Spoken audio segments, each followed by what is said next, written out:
Kita akan mulai insyaallah dengan terlebih dahulu saya awali dengan membacakan, mari sama-sama kita mengambil barokah dari surat Al-Furqan dari ayat ke-63.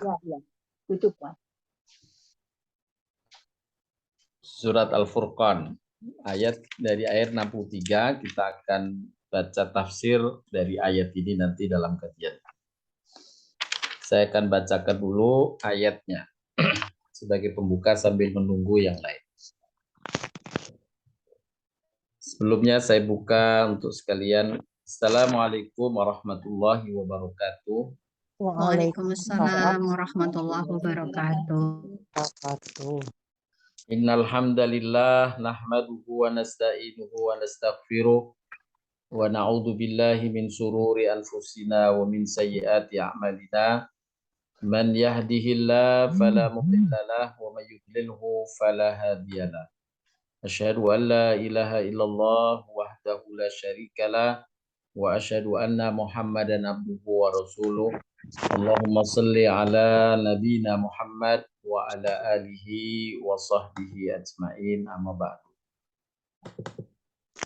Bapak Ibu sekalian yang dirahmati Allah Subhanahu wa taala, insyaallah kita akan membahas kajian pagi hari ini dengan tema berupayalah meraih gelar ibadur rahman. Sebelum saya menguraikan bahasan ini, saya akan awali dengan membacakan rangkaian ayat yang menjelaskan tentang siapa yang berhak mendapatkan gelar ibadur rahman ini. Tercantum ayatnya di dalam surat Al-Furqan dari ayat 63 sampai ayat 76, 62 sampai 7. Ada di layar, tetapi bila ingin menyimak dari Al-Quran langsung dipersilahkan. A'udzu billahi minasy syaithanir rajim. Bismillahirrahmanirrahim. تبارك الذي جعل في السماء بروجا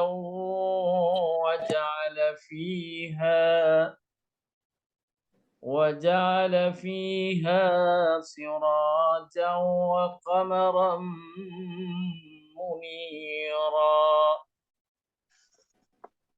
وهو الذي جعل الليل والنهار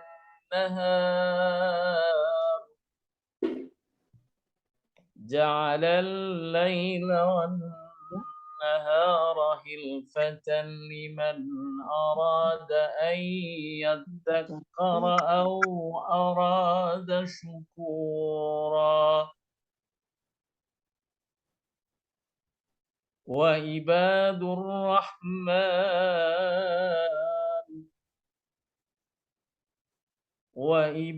الرحمن الذين يمشون على الأرض هونا وإذا خاطبهم الجاهلون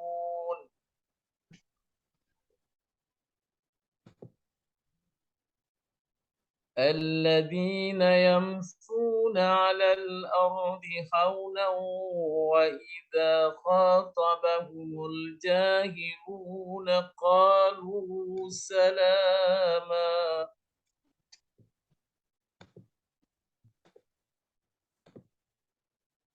وعباد الرحمن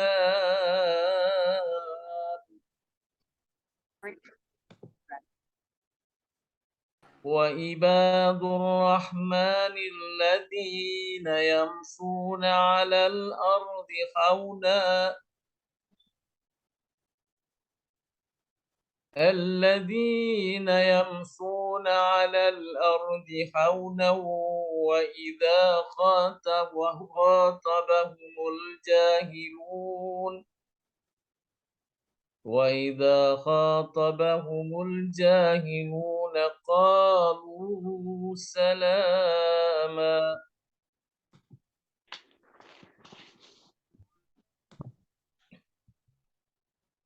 والذين يبيتون لربهم سجدا وقياما والذين يقولون ربنا اصرف عنا عذاب جهنم ربنا اصرف عنا عذاب جهنم إن عذابها كان غراما إنها ساءت مستقرا ومقاما والذين إذا أنفقوا لم يسرفوا ولم يقتروا وكان بين ذلك قواما والذين لا يدعون مع الله والذين لا يدعون مع الله إلها آخر ولا يقتلون النفس التي حرم الله إلا بالحق ولا يزنون ومن يفعل ذلك يلقى أثاما يضاعف له العذاب يوم القيامة ويخلد فيه مهانا إلا من تاب وآمن وعمل عملا صالحا فأولئك يبدل الله سيئاتهم حسنات وكان الله غفورا رحيما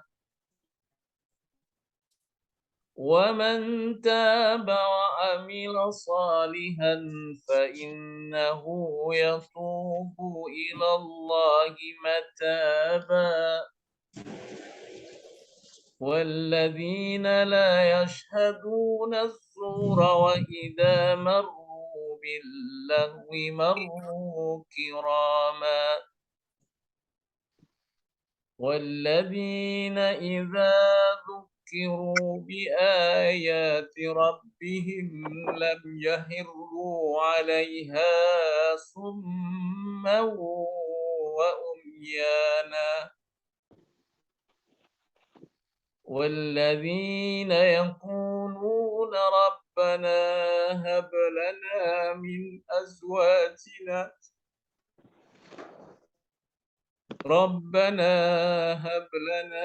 من أزواجنا وذرياتنا قرة أعين واجعلنا للمتقين إماما أولئك يجزون الغرفة بما صبروا ويلقون فيها تحية وسلاما خالدين فيها حسنت مستقرا ومقاما Sadaqallahul azim. Boleh saya dibantu untuk dibacakan terjemahannya? Iya, bisa Ustadz? Iya, silakan Bu Mima, terima kasih. Ya. A'udzubillahi minasyaitonirrajim. Bismillahirrahmanirrahim. Aku berlindung kepada Allah dari godaan syaitan yang terkutuk. Dengan nama Allah yang Maha Pengasih, Maha Penyayang. Maha suci Allah yang menjadikan di langit gugusan bintang-bintang, dan Dia juga menjadikan padanya matahari dan bulan yang bersinar. Dan Dia pula yang menjadikan malam dan siang silih berganti bagi orang yang ingin mengambil pelajaran atau yang ingin bersyukur. Adapun hamba-hamba Tuhan yang Maha Pengasih itu adalah orang-orang yang berjalan di bumi dengan rendah hati, dan apabila orang-orang bodoh menyapa mereka dengan kata-kata yang menghina, mereka mengucapkan salam. Dan orang-orang yang menghabiskan waktu malam untuk beribadah kepada Tuhan mereka dengan bersujud dan berdiri. Dan orang-orang yang berkata, "Ya Tuhan kami, jauhkanlah azab jahanam dari kami, karena sesungguhnya azabnya itu membuat kebinasaan yang kekal. Sungguh, jahanam itu seburuk-buruk tempat menetap dan tempat kediaman." Dan termasuk hamba-hamba Tuhan yang Maha Pengasih, orang-orang yang apabila menginfakkan harta, mereka tidak berlebihan dan tidak pula kikir di antara keduanya secara wajar. Dan orang-orang yang tidak mempersekutukan Allah dengan sembahan lain dan tidak membunuh orang yang diharamkan Allah kecuali dengan alasan yang benar, dan tidak berzina, dan barang siapa melakukan demikian itu, niscaya dia mendapat hukuman yang berat, yakni akan dilipat gandakan azab untuknya pada hari kiamat, dan dia akan kekal dalam azab itu dalam keadaan terhina. Kecuali orang-orang yang bertaubat dan beriman dan mengerjakan kebajikan, maka kejahatan mereka diganti Allah dengan kebaikan. Allah yang Maha Pengampun, Maha Penyayang. Dan barang siapa bertaubat dan mengerjakan kebajikan, maka sesungguhnya dia bertobat kepada Allah dengan tobat yang sebenar-benarnya. Dan orang-orang yang tidak memberikan kesaksian palsu, dan apabila mereka bertemu dengan orang-orang yang mengerjakan perbuatan-perbuatan yang tidak berfaedah, mereka berlalu dengan menjaga kehormatan dirinya. Dan orang-orang yang apabila diberi peringatan dengan ayat-ayat Tuhan mereka, mereka bersikap sebagai orang-orang yang tuli dan buta. Mereka tidak bersikap. Dan orang-orang yang apabila diberi peringatan dengan ayat-ayat Tuhan mereka, mereka tidak bersikap sebagai orang-orang yang tuli dan buta. Dan orang-orang yang berkata, "Ya Tuhan kami, anugerahkanlah kepada kami pasangan kami dan keturunan kami sebagai penyenang hati kami, dan jadikanlah kami pemimpin bagi orang-orang yang bertakwa." Mereka itu akan diberi balasan dengan tempat yang tinggi dalam surga atas kesabaran mereka, dan di sana mereka akan disambut dengan penghormatan dan salam. Mereka kekal di dalamnya. Surga itu sebaik-baik tempat menetap dan tempat kediaman. Allahu Akbar. Katakanlah Muhammad kepada orang-orang musyrik, "Tuhanku tidak akan mengindahkan kamu kalau tidak karena ibadahmu. Tetapi bagaimana kamu beribadah kepadanya, padahal sungguh kamu telah mendustakannya? Karena itu, kelak azab pasti menimpamu." Maha benar Allah dengan segala firman-Nya. Baik, terima kasih Bu Mima. Bapak Ibu sekalian yang dirahmati Allah Subhanahu wa taala, itulah tadi tilawah kita dalam surat Al-Furqan yang menjelaskan tentang sifat hamba-hamba yang mendapatkan gelar langsung dari Allah dengan gelar Ibadur Rahman, hamba-hamba Ar-Rahman. Allah memilih di antara hamba-hambanya dengan memberikan kepadanya gelar Ibadur Rahman. Bapak Ibu sekalian, di dalam Al-Quran ada gelar-gelar pujian yang alhamdulillah insya Allah telah kita bahas, yaitu gelar muttaqin dengan sifat-sifatnya tertentu, gelar siddiqin dengan sifat-sifatnya tertentu, gelar muhbitun dengan sifat-sifatnya tertentu, ahlullah adalah gelar pula yang Allah sandangkan kepada sebagian hambanya yang istiqomah membaca Al-Quran. Ahlullah, keluarga Allah. Dan ulul albab juga banyak diungkapkan dalam Al-Quran. Dan yang terakhir, Ibadur Rahman. Pada kesempatan kajian pagi hari ini kita ingin mereview kembali tentang Ibadur Rahman. Siapakah hamba-hamba yang diberi gelar Ibadur Rahman? Sifat-sifat apakah yang Allah cantumkan dan bagaimana kita berupaya untuk meraih? Ayat yang tadi telah dibacakan, wa ibadur rahmanil ladzina yamsuna 'alal ardi haunan wa idza khatabahumul jahiluna qalu salam. Hamba-hamba Ar-Rahman, inilah gelar Ibadur Rahman. Siapa mereka? Allah sifati yang pertama, mereka adalah orang-orang yang berjalan di atas bumi. Maksudnya berinteraksi di tengah masyarakatnya, di tengah lingkungannya. Baik lingkungan yang dekat dengannya, yakni keluarga, tetangga, atau orang-orang lain bahkan di jalanan. Mereka berinteraksi dengan rendah hati, tidak sombong.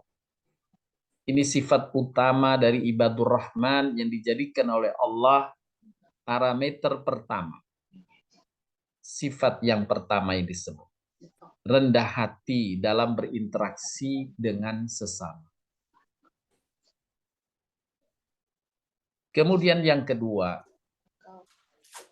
apabila ada orang jahil, orang yang tidak tahu, belum mengerti, belum mendalami ilmu, atau orang yang tidak sengaja melakukan satu kejahilan,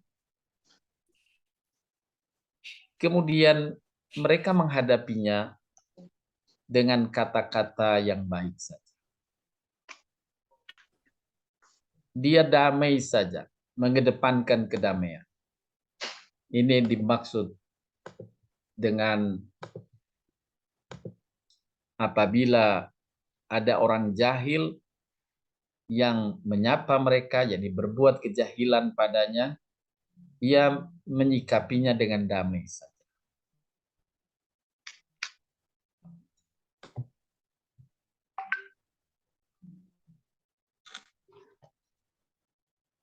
Bapak Ibu sekalian, Ibadur Rahman yang tadi telah disebutkan sebagai bagian dari salah satu gelar yang Allah sampaikan di dalam Al-Quran. Gelar bagi hamba-hambanya ditafsirkan oleh para ulama bahwa gelaran ini termasuk gelar penghormatan atau kehormatan bagi sebagian hambanya. Sebagaimana Allah juga sering menyebut makhluk-makhluknya dengan menyandangkan sifatnya atau asma Allah ini. Baitullah, rumah Allah. Ka'bah. Bagaimana Allah menghormati Ka'bah dengan menyebut Baitullah dan kita diminta untuk menghormatinya. Ada Hizbullah, pejuang-pejuang Allah. Orang yang membela agama Allah disebut Hizbullah. Duyufur Rahman, tamu-tamunya Allah. Bagi mereka yang melaksanakan ibadah haji atau ibadah umroh ke Tanah Suci, maka Nabi SAW menyebut Duyufur Rahman, tamu-tamunya Allah. Juga ada istilah Nabi Allah, Rasulullah. Ini semua penyandaran yang dikaitkan dengan asma Allah. Allah menunjukkan satu penghormatan langsung dari Allah Subhanahu wa Ta'ala. Penyandaran semacam ini merupakan bentuk pujian dan pengagungan Allah Ta'ala kepada hal-hal tersebut. Termasuk di dalamnya ibadur rahman, hamba-hamba yang maha pemurah.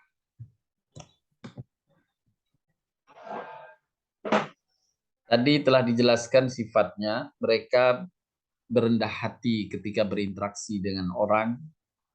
Apabila ada yang mengganggunya, mereka menghadapinya dengan sikap damai saja. Di dalam surat Al-Isra ayat ke-37 Allah menguatkan dalam firman-Nya, wala tamshi fil ardi maraha innaka lan tahriqal arda wa lan tablughal jibala tula.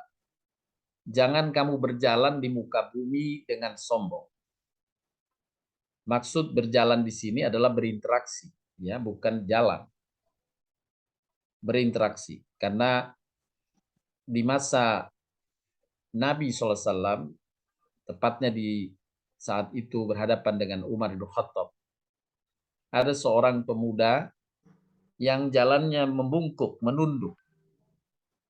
Kemudian ditegur oleh Umar bin Khattab. Si anak muda itu membacakan ayat ini, wala tamsi fil ardi marah. Aku melakukannya karena Allah melarang untuk berjalan sombong. Kemudian Umar menegurnya dengan berkata, wahai anak muda, kesombongan bukan dengan menegakkan badan saat berjalan. Kesombongan ada di hatimu. Dan ketawaduan juga ada di hatimu. Bukan dengan menundukkan kepala atau menundukkan badan.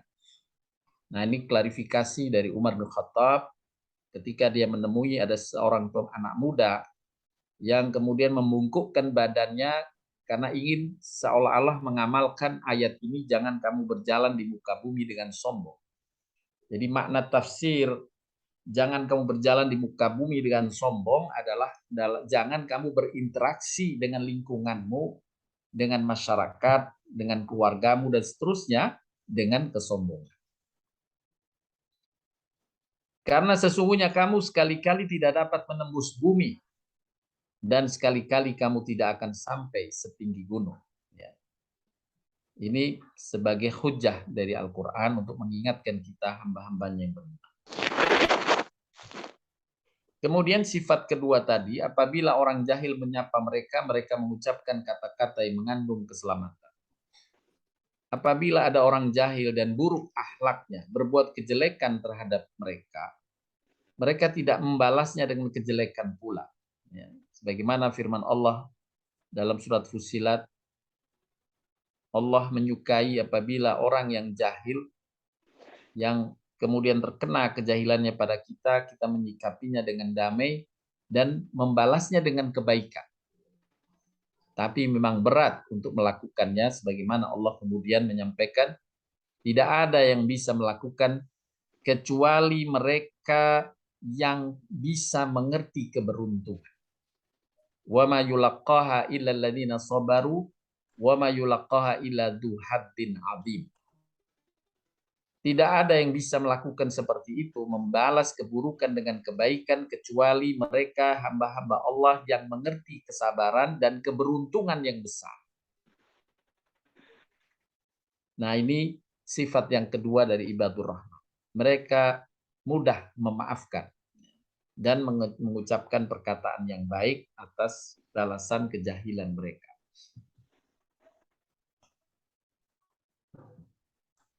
Dalam surat Al-Qasas ayat 55, Allah SWT menguatkan makna ayat tersebut dengan firman-Nya, wa idza sami'ul lahwa aqradu anhu wa qalu lana a'maluna wa lakum a'malukum salamun alaikum la nabtahil jahili. Apabila mereka mendengar perkataan yang tidak bermanfaat, mereka berpaling daripadanya dan mereka berkata, bagi kami amal-amal kami, bagi kalian amal-amal kalian. Kesejahteraan atas diri kalian, kami tidak ingin bergaul dengan orang yang jahil. Ya, dia memaafkan silahkan saja, tapi kita tidak bergaul. Tidak menjadikannya orang-orang jahil ini sebagai bagian dari hal yang menjadi biasa keseharian kita. Tidak. Tapi kita diperintah, Allah memuji bagi orang yang damai saja dalam berhubungan dengan. Kemudian sifat ketiga dari ayat atau sifat ibadur rahman, walladzina yabituna li rabbihim sujjadan wa qiyama. Dan orang-orang yang melalui malam hari dengan bersujud dan berdiri untuk Tuhan mereka. Fatahajjad bihi nafilatan lak. Dalam surat Al-Isra. Bertahajudlah kamu sebagai ibadah tambahan bagimu. Mengisi waktu malamnya, sebagian malamnya untuk bertahajud. Dan Allah Subhanahu wa taala Maha Pemurah dan Maha Pengampun, sebagaimana Allah jelaskan di dalam surat Al-Muzammil, bagaimana hamba-hambanya diperintah dengan kemuliaan untuk sholat malam, tapi Allah memaafkannya. Boleh jadi di antara kalian ada yang lelah karena bekerja mencari nafkah. Ada yang ada kesibukan dan Allah memaafkan itu. Ya. Tapi diusahakan untuk bisa memenuhi ibadur rahman ini. Kita tegakkan amal-amal sehingga ketika Sayyidina Ali menyampaikan, aku berupaya menegakkan semua perintah Allah di dalam Al-Quran, walau karena keterbatasanku, aku mengusahakannya hanya 3 kali. Maksud Sayyidina Ali, yang penting kita lakukan. Ya, kita lakukan, walau sedikit. Kenapa? Ketika di padang mahsyar, ketika diseru, wahai hamba Allah yang sholat malam, kita bisa angkat tangan. Wahai hamba Allah yang bersedekah, kita bisa angkat tangan. Wahai hamba Allah yang menghadiri majelis ilmu, kita angkat tangan. Ya, jadi semua amal kebajikan nanti diseru di padang mahsyar itu dengan sebutan nama atau panggilan amal-amal itu dan kita bisa mengangkat tangan. Itu yang dimaksud dalam penjelasan Sayyidina. Maka sholat malam pun kita usahakan. Walaupun boleh jadi karena kelelahan dan sebagainya, mungkin terhilaf atau tertinggal. Paling tidak kita jaga witir kita. Witir. Dan witir sesuai dengan sunnah Nabi SAW, kebolehan dari Nabi, boleh dikerjakan selesai sholat isya. Boleh kita lakukan witir. Ya. Nanti malam apabila bangun tinggal menambah tahajud. Bila tidak terbangun, insya Allah mencukupkan sholat malam kita dengan witir yang telah ditunaikan di awal. Ini strategi Abu Bakar Siddiq yang kemudian ditakrir, diiyakan, dibolehkan oleh Nabi Shallallahu Alaihi Wasallam. Satu ketika Umar bin Khattab lapor kepada Nabi, ya Rasulullah, Abu Bakar ini sholat witir sebelum tidur, habis sisa dia witir. Maka Rasulullah SAW menjawab, aduhan Umar bin Khattab ini. Wahai Umar, Abu Bakar ini orangnya hati-hati. Dia berikhtiar, menjaga jangan sampai kalau ketiduran dia tidak sampai sholat malam itu. Sedangkan engkau orangnya kuat, pemberani. Ya, maka Nabi membolehkan witir sebelum tidur atau sesudah sholat isya. Dan itu diantara antisipatif kita agar malam itu kita tercatat sebagai hamba yang melalui malam hari dengan sholat yang beribadah. Dalam surat Az-Zariyat, Allah SWT menguatkan kembali. Kanu qalilan minal laili ma yahja'un wa bil asharihum yastaghfirun. Dahulu di dunia mereka sedikit sekali tidur di waktu malam Dan selalu mohon ampun di waktu sahur atau sebelum fajar. Di waktu sahur ya, kita sudah maklum waktu sahur sebelum subuh. Nah, itu beristighfar. Ya, beristighfar. Minimum beristighfar dia menjelang subuh. Insya Allah ini amalan yang tercantum di dalam Al-Quran. Perintahnya dan pujian dari Allah Subhanahu wa Ta'ala bagi hamba-hamba yang dikenal dengan ibadur rahman. Di dalam surat As-Sajdah ayat 16, Allah berfirman pula menguatkan hal ini. Tatajafa junubuhum anil madaji yad'una rabbahum khaufan wa tama'an wa mimma razaqnahum yunfikun. Lambung mereka jauh dari tempat tidur dan mereka selalu berdoa kepada Tuhan mereka dengan penuh rasa takut dan harap, serta mereka menafkahkan rizki yang kami berikan kepadanya. Ini sifat ketiga, yaitu dia menyisihkan sebagian waktu malamnya untuk sholat, ya, yakni sholat sunnah, tahajud, dan witir. Adapun sifat keempat dari ibadur rahman, hamba-hamba yang maha pemurah. Walladzina yaquluna rabbana asrif anna adzaba jahannam inna adzabaha kana gharama innaha sa'at mustaqarran wa muqama.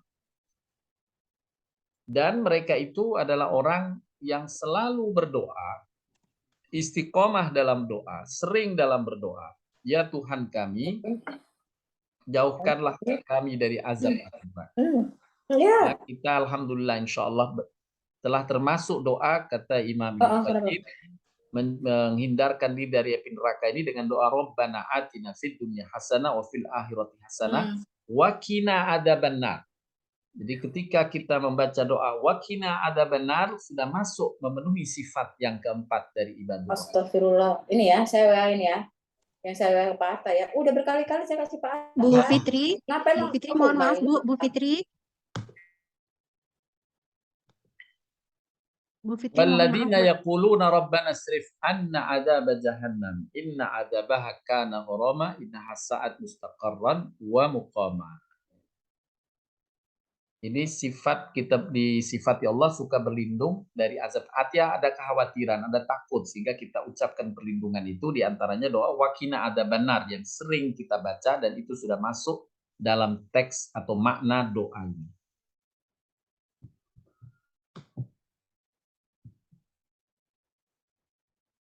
Kemudian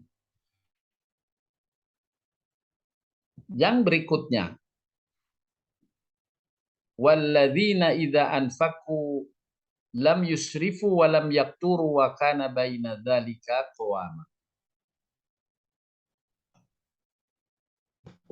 Allah mensifati ibadur rahman untuk sifat yang kelima ini, orang-orang yang apabila membelanjakan harta, menginfakkan harta, anfaku menginfakkan harta, mereka tidak berlebihan dan tidak pula kikir.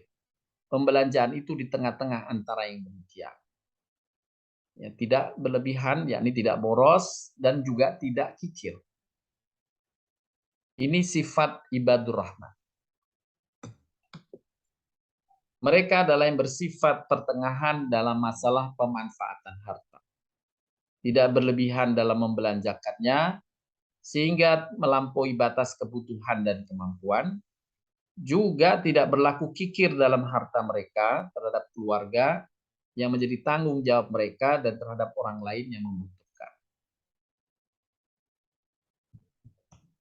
Di dalam surat Al-Isra ayat 29, Allah menguatkan pula sifat tersebut dalam firman-Nya, wala taj'al yadaka maghlulatan ila unukika wala tabsudha kullal batsi fataq'uda maluman mahsura.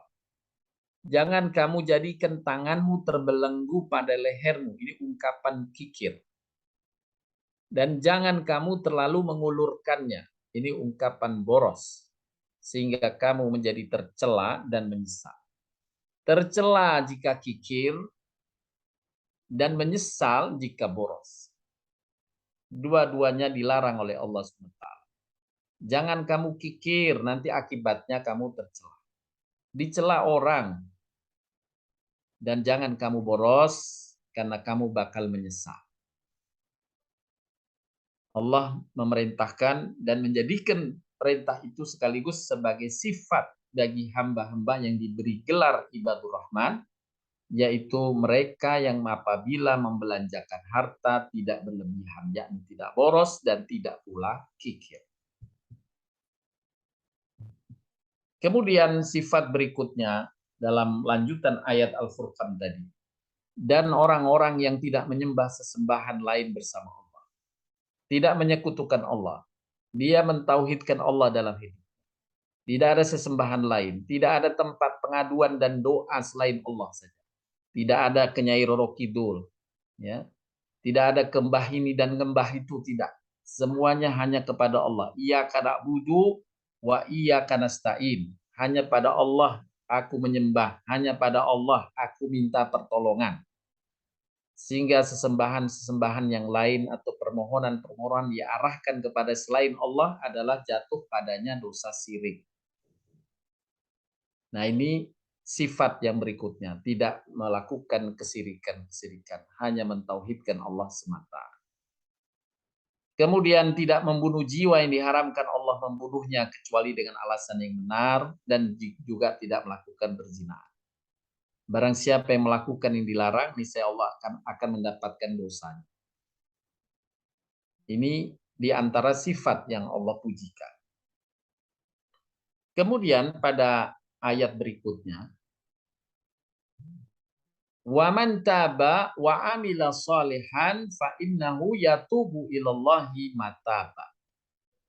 Dan orang-orang yang bertaubat dan mengerjakan amal soleh atas hilaf dan dosa-dosanya, dia bertaubat dan beristighfar. Kemudian mengganti dengan amal-amal kebajikan, mengisi hidupnya dengan amal-amal kebajikan lain. Maka sesungguhnya dia bertobat kepada Allah dengan taubat yang sebenar-benarnya. Artinya diterima oleh Allah. Inilah taubat yang diterima oleh Allah. Yakni taubat kemudian diiringi dengan melaksanakan amal kebaikan. Apabila mereka secara sengaja atau tidak sengaja melakukan larangan, ya, larangan-larangan Allah, maka mereka segera bertobat, yakni istighfar kepada Allah, dan segera mengikuti dengan amal-amal kebajikan. Seperti halnya dia menegakkan sholat 5 waktu, ya, di mana Nabi SAW pernah memberikan satu ilustrasi kepada sahabatnya, bagaimana pendapatmu jika ada seseorang yang di belakang rumahnya mengalir sungai yang jernih, yang kemudian orang itu mandi di sungai itu setiap hari 5 kali. Maka para sahabat menjawab, ya Rasulullah, tentu bersihlah badannya. Maka Nabi kemudian menjawab atau menjelaskan, demikian halnya orang-orang mukmin diberikan oleh Allah kesempatan untuk membersihkan badannya dari dosa-dosa dengan sholat 5 waktunya. Seperti orang tadi yang mandi di sungai di belakang rumah. Juga ibadah puasa. Man shoma ramadhana imanan wa ihtisaban ghufira lahu ma taqaddama min dhanbi. Siapa yang berpuasa di bulan Ramadan, niscaya Allah ampunkan dosa-dosa. Dengan kesungguhan ibadah dia melaksanakan puasa. Juga ibadah umroh dan ibadah haji menghapuskan dosa-dosa. Bahkan dalam satu hadis disebutkan, tahukah kalian ada dosa-dosa yang tidak diampunkan melalui sholat, tidak diampunkan melalui puasa, bahkan haji. Tetapi dosa itu diampunkan Allah atas hambanya karena menggembirakan orang lain.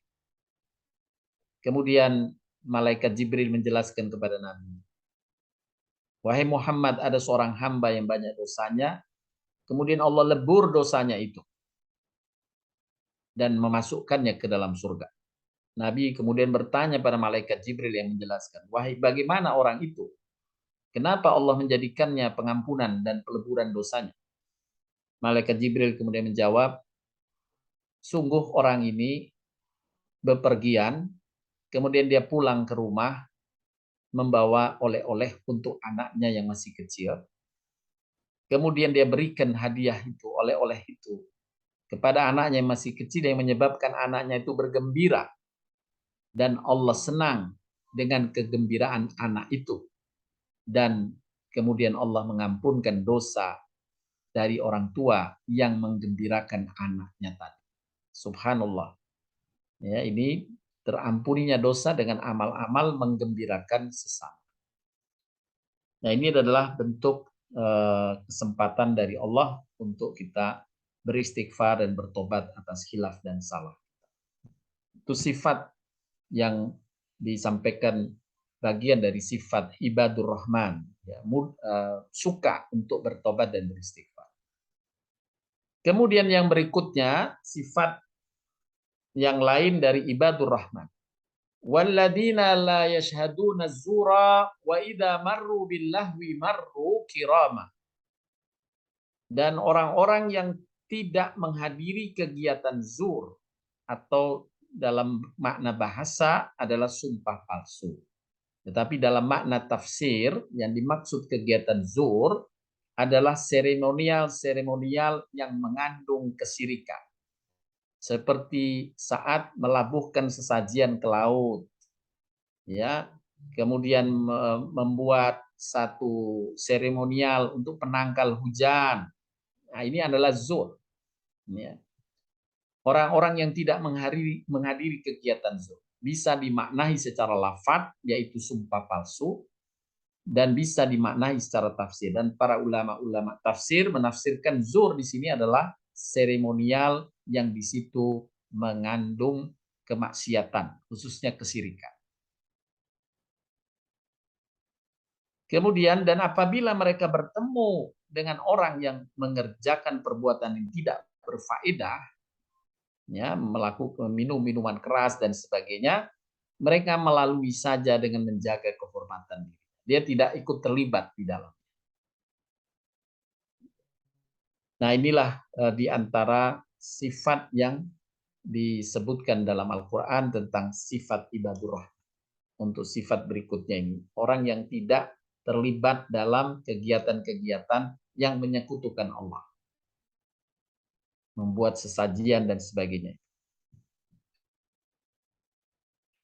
Selanjutnya, sifat yang lainnya, walladzina idza dzukiru bi ayati rabbihim lam yahirru 'alaiha summan wa umyana.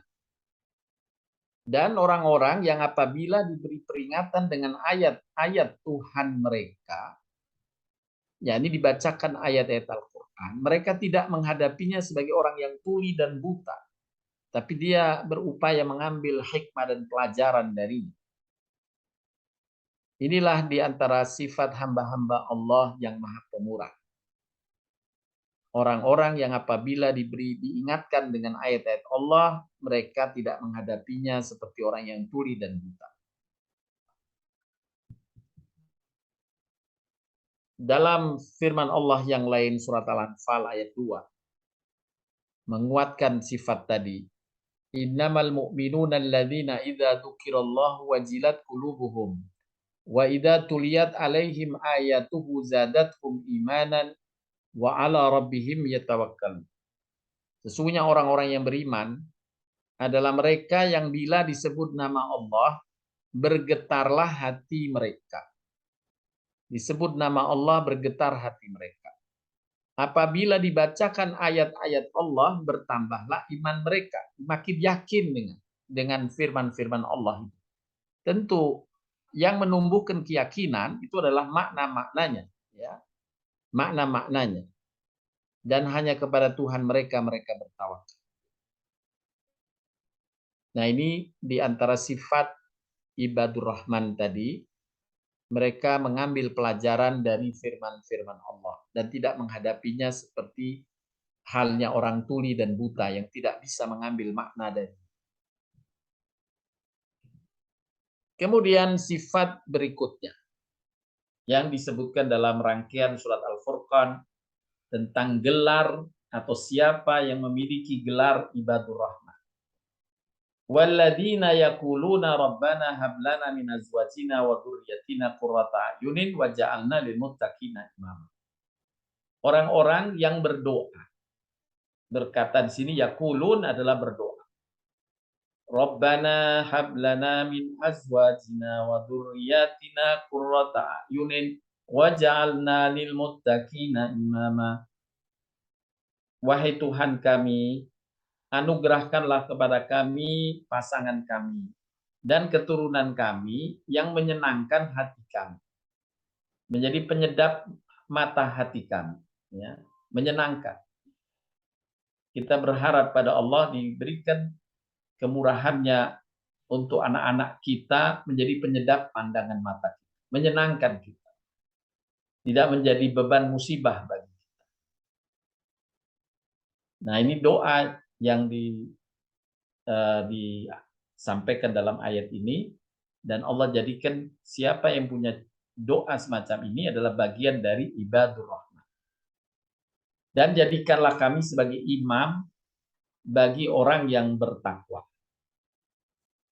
yakni menjadi tauladan atau menjadi panutan atau menjadi orang yang memberi nasihat, ya, bagi orang-orang yang bertakwa.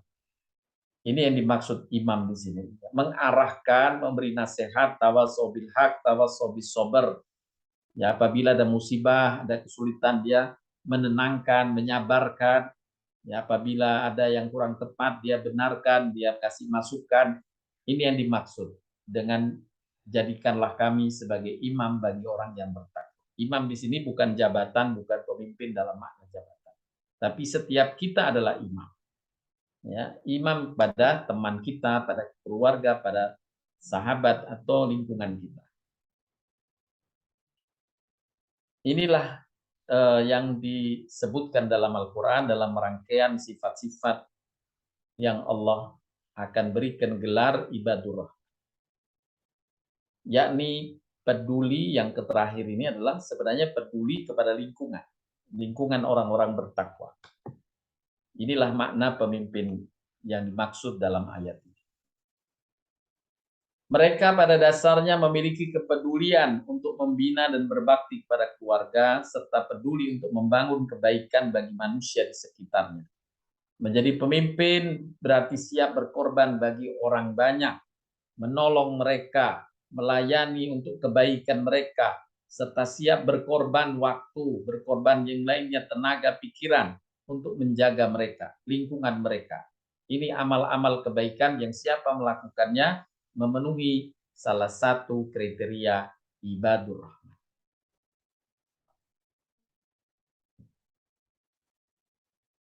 Rasulullah SAW bersabda, sungguh di antara rumahku dan mimbarku, ma baina baiti wa mimbari raudhatun min riyadil jannah.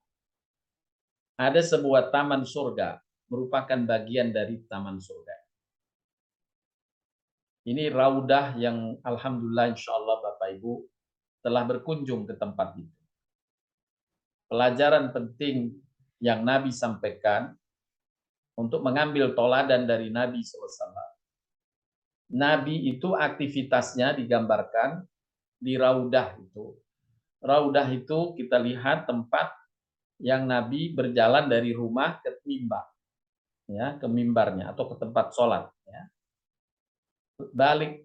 Berbolak-balik berhari-hari Nabi juga di situ, di raudah itu, antara rumah dan mimbar. Makna tersirat dari hadis di atas bahwa aktivitas Rasulullah adalah dalam menjaga ahli rumahnya dan menjaga masyarakat. Menjaga rumah dan menjaga masyarakat, yakni umatnya yang dilambangkan dengan mimbar, memberi nasihat dan sebagainya, memberi penyabaran, penguatan, motivasi.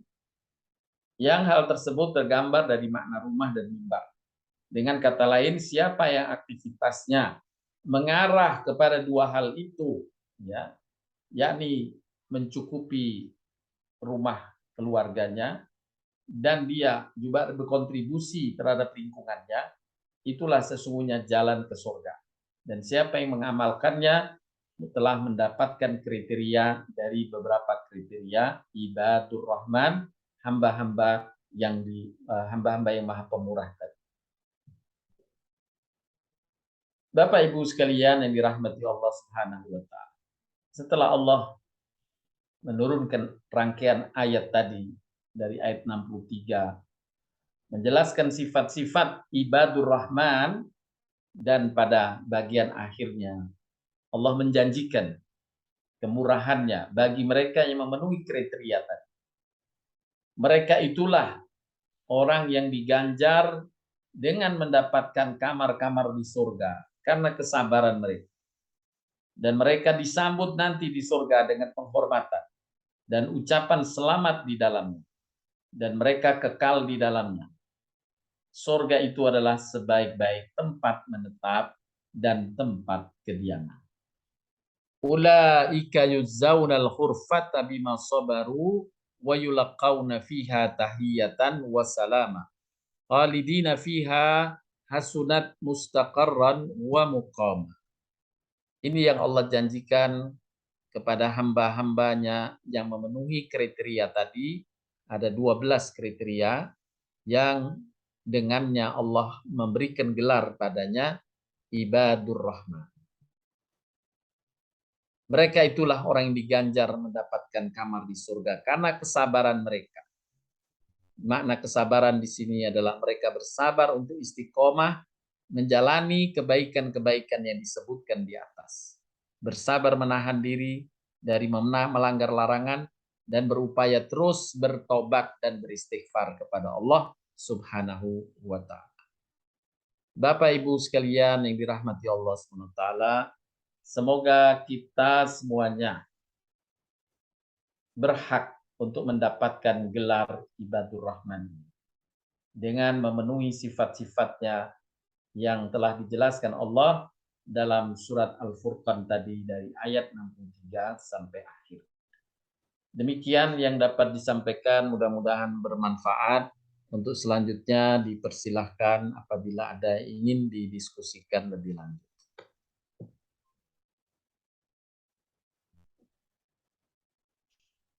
Ya, baik Ustadz. Pak Ustadz, jazakallah khairan katsir atas materi yang sudah disampaikan. Mudah-mudahan insya Allah bisa kita pahami dan kita amalkan di kehidupan sehari-hari. Baik Bapak Ibu sekalian, adakah yang ingin bertanya? Mungkin yang mau bertanya langsung Bapak Ibu bisa raise hand, atau kalau misalnya tidak bertanya secara langsung, Bapak Ibu bisa menyampaikan atau menuliskan pertanyaannya lewat kolom chat. Adakah yang ingin bertanya, Bapak Ibu sekalian? Saya boleh, Jemima. Baik, silakan Bu Sofi. Assalamualaikum warahmatullahi wabarakatuh. Terima Salam kasih, Jemima, Pak Farhat. Ini pelajaran ini ya Pak Farhat, rasanya tuh kok merinding ya kalau dengar begini. Padahal kita mencoba untuk semua dari apa ini poin-poin nih. Lihatnya tuh kok nyerempet saja udah alhamdulillah ya Pak ya. Tapi kalau sempurna seperti ini, Masya Allah. Ini ya kita mencoba ya Pak. Maksud saya, kalau umpamanya nih ada seseorang yang punya sifat yang demikian, taruhlah tidak 100%.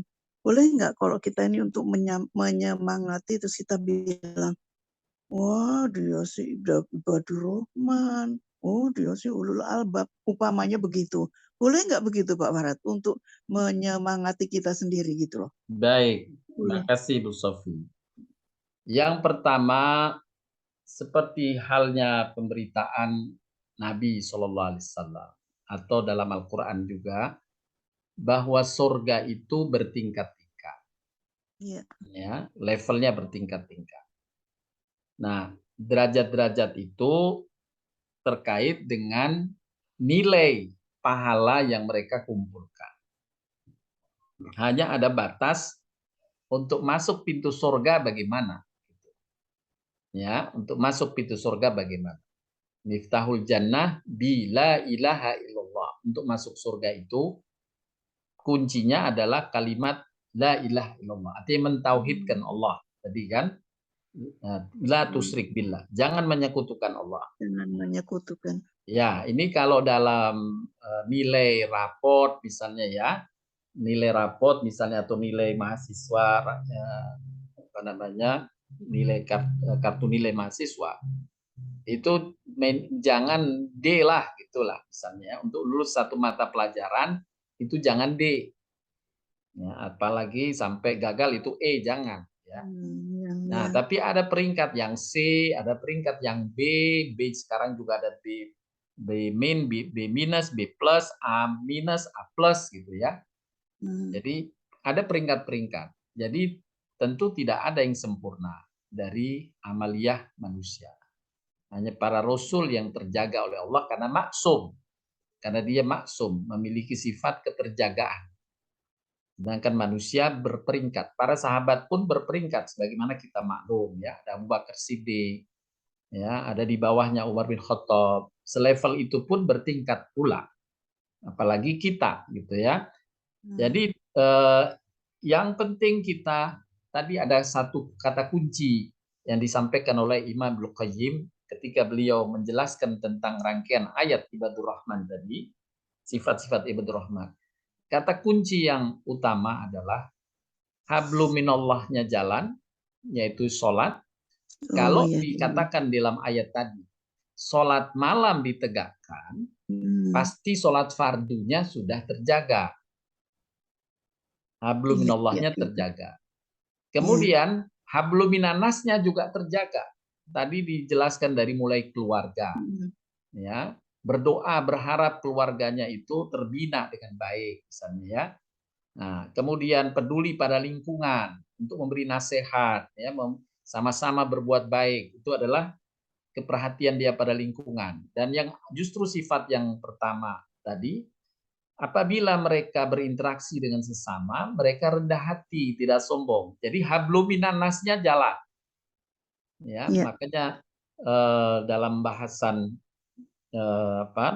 Al-Qur'an surat An-Nisa misalnya wa'budullaha wa la tusyriku bihi syai'a wa bil walidaini ihsana dan seterusnya. Jadi hablum minallahnya jalan, tidak menyekutukan Allah dan mendirikan salat tadi, dan hablum minannasnya jalan.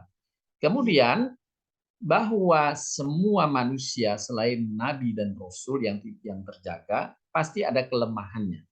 Dan Allah yang Maha Pemurah tadi memberi sifat, salah satu sifat Ibadur Rahman adalah suka beristighfar dan mohon ampun. Nah, disitulah Allah akan mencukupkan. Ya, kalau nilai dengan dosen nggak bisa, sudah nilai keluar D atau A, C misalnya, kemudian datang ke dosen, Pak, mohon maaf ujian kemarin saya salah itu Pak. Memang setelah saya periksa ada salahnya Pak. Mohon maaf Pak, boleh diperbaiki jadi A. Kan nggak mungkin kalau nilai sudah keluar kan. Nah, tapi di sisi Allah ada kesempatan mohon ampun dan maaf itu. Nah, itulah yang Allah jadikan tadi sebagai bagian dari sifat mereka yang mendapatkan gelar Ibadur Rahman. Begitu Bu Sofi. Ya, jadi kita jangan taruhlah, jangan keperucut ya istilahnya, jangan gegabah deh kita mau menjuluki dia, oh si itu tuh begini, si itu tuh dengan salah satu gelar-gelar ini ya Pak Barat ya. Jadi boleh sebagai pembelajaran boleh, tapi tidak menyempurnakan kan, mungkin nggak ada yang tahu kesempurnaannya. Jadi misalnya ada seorang yang dia rendah hati gitu, dia rendah hati ya kayak Ibadur Rahman, itu boleh. Oh iya, baru sebagian. Sifat itu yang ditonjolkan, bukan gelarnya. Baru sebagian ya Pak ya. Ya. Yang kedua Pak, dua pertanyaan nih Pak sekali lagi. Jadi begini, pernah nih waktu Ananda Loli dulu, waktu ini ya baru saja ya pergi ke Tanah Suci lah waktu itu ya. Mereka ini karena dengan teman-temannya, dengan saudara-saudaranya itu pamit ke saya begini Pak, mau ziarah ke wali-wali gitu loh, ke makam Wali Songo itu. Saya waktu itu tuh kaget luar biasa Pak Barat. Saya mengatakan begini, apakah saya benar mengatakan, loh kok sudah ke Tanah Suci kok ke wali-wali itu? Doakan saja, enggak usah lah, nanti kita salah loh kok ziarah ke wali-wali itu, enggak usah. Yang perlu tuh 3 tempat itu, saya bilang gitu. mereka terus karena mereka banyak ya Pak Barat ya ada yang jawab begini begitu begini. Jadi aduh jangan deh nanti sayang yang sudah dilakukan di sana di tanah suci. Aduh nanti hajinya Ya, ini deh rusak. Saya bilang begitu Pak. Salah nggak begitu Pak? Lalu saya pesan pokoknya jangan sholat di tempat makamnya. Saya begitu Pak. Salah nggak Pak Barat? baik, Aduh baik, Bu merinding saya Sofi. nih ingat itu.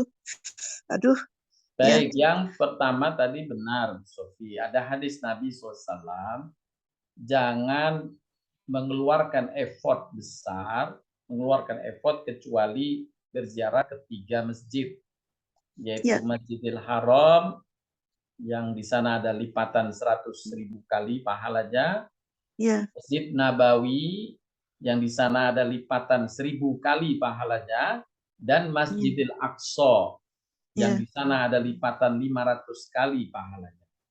Ya, Nabi ada hadis sahih semacam itu. Sehingga kalau effort besar untuk hal-hal yang tadi untuk niat ibadah gitu tidak dibolehkan. Nanti Iya, iya. tidak. Oh, Nah, terkait dengan ziarah, kalau kebetulan saja kita melewati dekat makam, kemudian kita ingin berziarah, apakah itu ke keluarga oh, atau ya. sahabat, ya, ziarah sifatnya bukan berwasilah untuk minta doa, maka dibolehkan, tidak apa-apa ziarah, ya. Kan ada Oh, doa berziarah, ada doa mengucapkan salam, assalamualaikum ya ahlad diyar, ya assalamualaikum ya ahlal kubur. Nah, itu memang ada boleh gitu ya, tidak dilarang. Bahkan Nabi menjelaskan tentang hikmahnya. Sesungguhnya di antara hikmah ziarah kubur adalah mengingatkanmu akan kematian. akan kematian. Ya, tapi tidak boleh mengambil berkah darinya. Ya. Karena berkah yang Nabi sudah tentukan tadi hanya ada di Masjidil Haram, Masjidil Nabawi, dan ada Masjidil Aqsa. Masjidil Aqsa. Oh, Begitu oh, Bu jadi Sofi. Jadi iya, insya jadi Allah. saya nggak salah ya Pak Barat ya, Ya, nggak insya salah Allah kalau benar. marah. Ya benar ya, insya Allah. Amin. Terima kasih Pak Farhat, terima kasih Baik. Ceng Lima. Silakan yang lain Bu Mima. Baik, jazakillah khair Bu Sofi, jazakallah khairan katsiran Pak Ustadz Farhat atas jawaban-jawabannya. Apakah ada Bapak Ibu yang masih ingin bertanya? Baik, terkait langsung dengan materi yang hari ini Pak Ustadz sudah sampaikan atau barangkali materi yang bertema berbeda. Baik Pak Ustadz, sambil menunggu pertanyaan dari jamaah, bolehkah Ya, saya bertanya Pak Ustadz? silakan Bu Ya, Mima. ya. Pak Ustadz, adakah doa-doa yang mungkin sebaiknya sering kita dawamkan agar ketika kita mendengar ayat-ayat Allah disampaikan kepada kita, maka kita tidak tergolong sebagai orang-orang yang tuli dan buta seperti yang disampaikan di dalam surat Al-Furqan ayat 73 itu. Baik. Jadi, ya. Jadi perlu kita pahami, doa itu pada dasarnya adalah kita bermohon kepada Allah, ya, bermohon kepada Allah tentang apa yang kita butuhkan, dan isi doa itu adalah kebaikan-kebaikan. Tentang bahasanya dan teks doanya sebenarnya bebas. Jadi misalnya kita ketemu dengan melihat orang, misalnya contohnya kita melihat orang di situ lumpuh gitu ya. Kemudian kita berdoa saat itu dalam bahasa kita. Kita diminta berdoa. Ya Allah, lindungilah kami, keluarga kami, anak cucu kami dari musibah seperti ini. Nah, jadi teksnya tidak harus kita mengambil dari teks-teks yang dari hadis atau sebagainya. Jadi bebas ya. Nah, kemudian memang ada doa-doa yang Allah Subhanahu wa taala contohkan dari doa para nabi di dalam Al-Qur'an misalnya.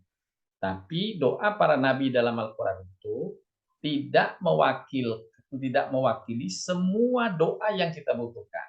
Ya, hanya hal-hal Allah mengabadikannya hal-hal yang penting. Kalau semua doa para nabi dicantumkan dalam Al-Qur'an, pasti tidak ada Quran tidak cukup dengan yang sekarang, tentu lebih besar lagi. Allah hanya mengambil sampel atau contoh-contoh doa yang sangat bernilai ya yang diajarkan kepada kita, seperti doa agar kita agar tidak tersesat, tidak tergelincir dalam kesesatan. Rabbana atina min ladunka rahmatan wa hayyi' lana min amrina rasada. Itu dalam surat Al-Kahfi ayat ke-10. Kemudian doa untuk mendapatkan semua karunia. Robbi inni lima anzalta ilayya min khairin fakir. Doa Nabi Musa tercantum dalam surat Al-Qasas. Ya, dan beberapa doa lainnya. Nah ini kalau kita berkesesuaian dengan doa itu, kita bisa manfaatkan. Demikian juga doa dalam hadis-hadis Nabi, ya, seperti Sayyidul Istighfar, untuk doa istighfar. Atau doa yang diajarkan Nabi kepada sahabatnya Abu Dar, Allahumma inni Allahumma la ilaha illa anta khalaqtani alaika tawakkaltu wa anta rabbul arsyil adzim. Ini doa untuk mendapatkan perlindungan dari berbagai musibah, ya. Itu kita bisa amalkan dari doa. Nah, khusus tadi yang disampaikan, saya belum menemukan doa khusus berkaitan dengan supaya kita terhindar dari orang-orang atau menjadi orang-orang yang menghadapi Quran seperti orang tuli dan buta. Nah, teksnya boleh kita buat sendiri seperti yang kita pahami. Begitu Bu Mima.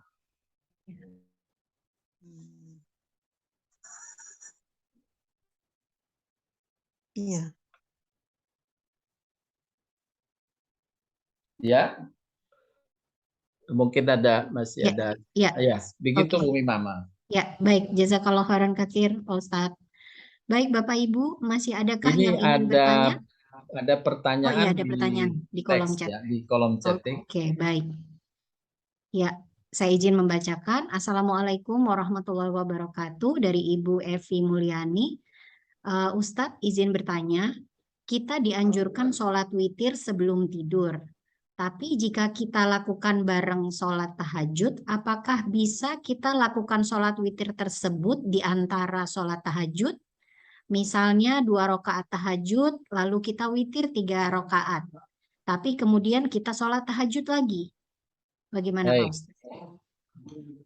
Yang pertama, jadi di sholat malam itu ada sholat tahajud dan ada witir, ya. Ini masuk dalam qiyamul lail, namanya sholat malam. Hanya bedanya kalau tahajud itu harus dilakukan lewat tengah malam.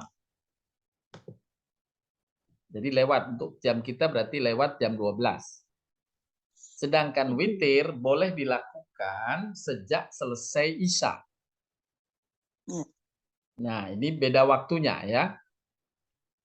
Sholat tahajud lewat tengah malam. Nah, sekarang tadi Abu Bakar Siddiq contohnya, dia mengamalkan sholat witir sesudah Isya, khawatir lewat tengah malam dia tidak terbangun sampai subuh.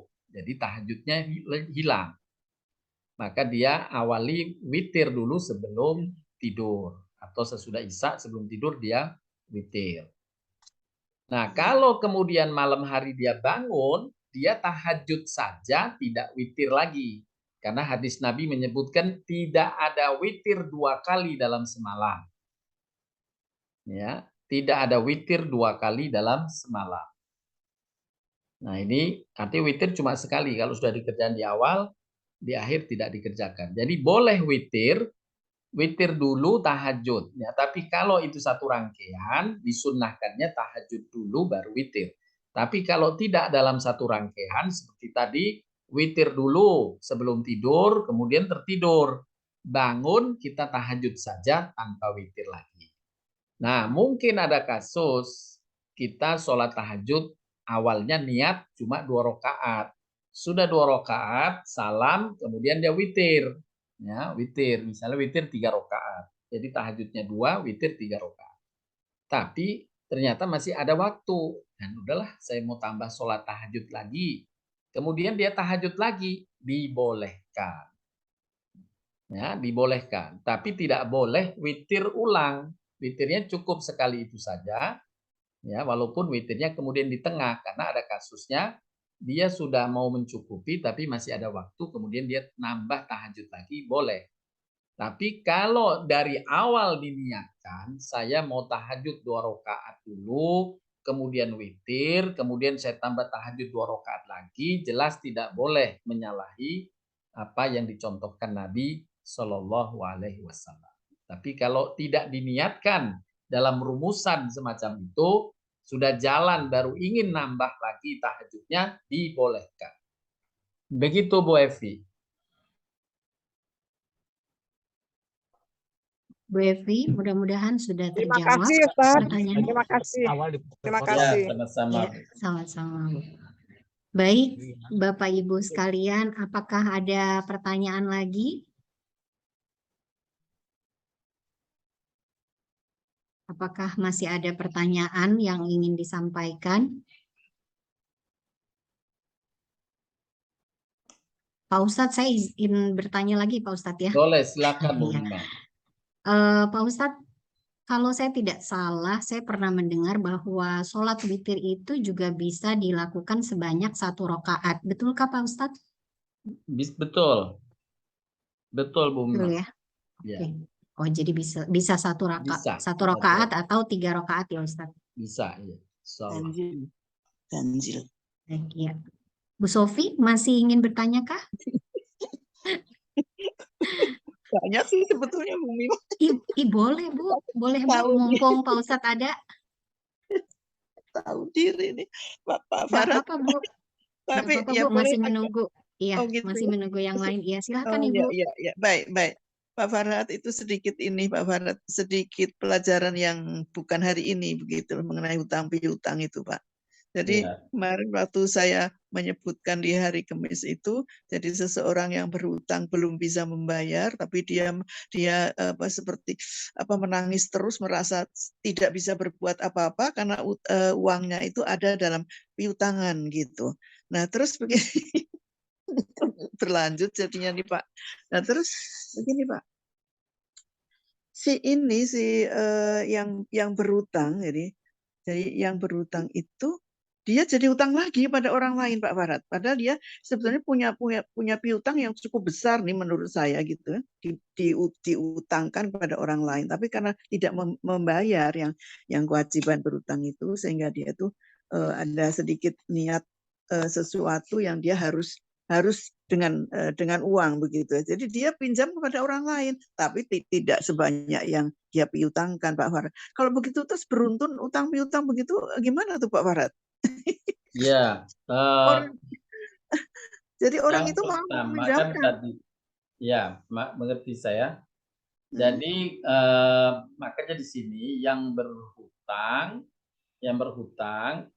itu punya syariat tersendiri bahwa Iya, dia betul. wajib melunasi hutangnya dan berhati-hati. Ya, Berhati-hati, ya. kalau dia memang tidak sanggup, dia sampaikan permohonan maaf, kapan disanggup dan sebagainya, dia harus Betul. sampaikan. Sudah, ya betul. Ya. Nah, sekarang bagi yang berhutang dan yang memberikan piutang, ya, yang menghutangkan, Ya. dia punya kebutuhan, ya tidak dicegah. Kalau dia memang punya kebutuhan dan tidak ada sumber kecuali dengan hutang, dia berhutang. Ya. Tapi tidak boleh kemudian dia mencontoh orang yang berpiutang padanya. Oh. Jadi misalnya dengan berkata, ya sudahlah, orang itu nggak bayar saya juga punya hak dong nggak bayar. Kayak kalau balas hutangnya dendam kepada orang yang dia utangi, ya nggak apa-apa, itu anggap sebagai bayar membayar. Tapi kalau ke orang lain, ya tetap dia berdosa kalau dia punya niat. Oh, enggak sih Pak, enggak saya tanya. Artinya kalau dia mau berhutang tidak ada masalah, boleh saja. Hanya kelihatan seperti utang-utangnya itu beruntun gitu loh Pak. Jadi kayak sedikit kok yang dia katanya sedikit. Artinya ya namanya manusia kadang punya kebutuhan dan mendesak, cash flow-nya tidak jalan, maka dibolehkan dia berhutang. Tapi punya niat untuk melunasi hutang. Iya, dia berniat, tetapi karena modalnya itu udah dipinjamkan ke orang lain, yang dia menjadi pikiran kan itu Pak Farad. Padahal yang dia pinjam pada orang lain sedikit, yang dipiutangkan banyak itu sebetulnya gitu loh. Itu membuat dia berhutang boleh, tapi dia wajib menunaikan membayar hutangnya itu, walaupun dia punya pengalaman hutangnya belum kebayar. Iya, belum, Ya Pak. nggak apa-apa, dia harus tetap bayar. Iya. Dan itu saya lihat, saya dengar itu jumlah dari yang dia berhutang dengan piutangnya dia kepada orang lain, oh jauh, Pak. Enggak Ya, sebanding lah gitu. Itu, iya. jadi, tapi dia pikiran, makanya kan ke saya mengatakan, jadi saya nggak bisa berbuat apa-apa begitu, Pak Barat. Itu tuh kata-kata itu yang saya, aduh, dengar gitu tuh, nggak bisa berbuat apa-apa karena dia uangnya ya ada di orang, gitu maksudnya, Pak. Ya, mudah-mudahan dimudahkan. Dimudahkan ya Pak. Ya paling ya udahlah saya ikut berdoa aja begitu aja Iya, Pak Barat, nggak bisa apa-apa. baik. Ya, terima Ini kasih ada Cemina. Bu Sampai dulu. Dedeh ya. Ya, Ya, sama-sama Bu Bu Sofi. Dede ada. Ya, Bu makasih. Dede, Bu Dede. ya. Ya. Ya, Bu Dede, ya, Resen, silakan Ibu. ya. Assalamualaikum, Ustadz Waalaikumsalam Farhad. warahmatullahi wabarakatuh. Ya, Pak. Ya, Nah, Pak, sholat saya Ari, Pak. Iya, Pak Arif. Tahu, Pak. Sholat Jumat, Pak. Iya, silakan Pak Arif. Selesai sholat Jumat, itu kan imam berdoa dan diikutin jamaah. Nah, kalau saya berdoa sendiri tidak mengikuti imam, itu bagaimana, Ini Pak dalam Ustadz? khutbah maksudnya, Pak. Ya, Ya. Kalau di antara amalia sunnah khutbah, imam memang mengakhirinya dengan doa. Doa dan makmum mengaminkannya. Jadi itu sunnahnya, Pak ya, bahwa kalau kita tidak mengaminkannya, yaitu tidak mengamalkan sunnah tadi. oh, Jadi sebaiknya kalau doa dipanjatkan, khususnya apalagi dalam khutbah, itu memang bagian dari amalan sunnah khutbah, maka kita mengaminkannya, doa-doa dalam khutbah itu lebih diijabah oleh Allah Subhanahu wa taala dibanding kita doa sendiri. ya, Itu, Pak. paham. Ya. Nah, Sehat selalu, Pak Ari. gimana, Pak? Sehat selalu, semoga dengan keluarga. Ya, amin. ya, Pak Ustadz, satu lagi, Pak. Boleh. Satu lagi, Pak. Halo. Silakan. Kalau imam itu kan ada disuarakan dan ada yang diam, Mbak. Nah, kalau imam diam dan saya berdoa sendiri, itu bagaimana, Pak Ustadz? Ya, kalau seperti itu boleh, tidak apa-apa. Oh, ya, Pak. Paham, Pak Ustadz. Boleh. Ya. Terima Sama-sama. kasih. Sama-sama, Pak Ari. Terima kasih, Pak Ustadz Farhad Umar. Amin. Assalamualaikum. Waalaikumsalam. Sehat selalu, Pak Aris. Ya. Waalaikumsalam warahmatullahi wabarakatuh. Terima kasih banyak Pak Ari. Mohon maaf saya panggil Bu Dedeh tadi karena Ibu itu. Pakai HP-nya Bu Dedeh, Mbak. Baik Pak Ari, jazakallah khair. Baik Ya. Bapak Ibu, apakah masih ada yang ingin bertanya? Bu Dede tadi Jen. Ya, Bapak Ibu, apakah masih ada yang ingin bertanya seputar materi yang disampaikan oleh Pak Ustadz tadi? Bagaimana kita bisa menjadi hamba yang ibadah, yang disebut ibadur rahman? Tadi Atau Ceng Dede mungkin itu kan bertanya. Sudah Cemina. tadi Bu Sofi. sudah Bu. Sudah, Bu Pak Sofi, Ari yang sudah. bertanya. Iya Bu. Iya. Oh gitu. Iya, Pak Ari Baik, suami kalau saya, Bu. tidak ada Terima lagi, kasih. mungkin kita cukupkan Bu Mima. Baik Pak Ustadz. Waktu sudah juga pukul 11:30, insyaallah. Mari Bapak Ibu sekalian kita akhiri dengan bermohon kepada Allah SWT, semoga kita diberikan kekuatan, diberikan karunia yang banyak oleh Allah untuk menenapi agar kita bisa beramal soleh, menjadi hamba-hamba yang kelak diberi gelar ibadur rahman. Amin. Wa ibadur rahmanil ladzina yamshuna 'alal ardi khaunan wa idza khatabahumul jahiluna qalu salama. Demikian, mudah-mudahan Allah berikan berkah atas kesempatan pada pagi hari ini kita mengisi taklim, menimba ilmu. Allah berkahi dan Allah rahmati kita berserta keluarga semuanya. Wabillahi taufiq wal hidayah. Subhanakallahumma bihamdika asyhadu an la ilaha illa anta astaghfiruka wa atubu ilaik. Assalamualaikum warahmatullahi wabarakatuh. Waalaikumsalam warahmatullahi wabarakatuh. Jazakallah khairan katsir Pak Ustadz Farhat. Jazakumullah khairan katsir Bapak Ibu semuanya. Mohon maaf Insyaallah, lahir amin, amin batin. semuanya sehat Assalamualaikum walafiat semuanya. warahmatullahi wabarakatuh. Amin, amin ya robbal alamin. Jazakallah Pak Ustadz.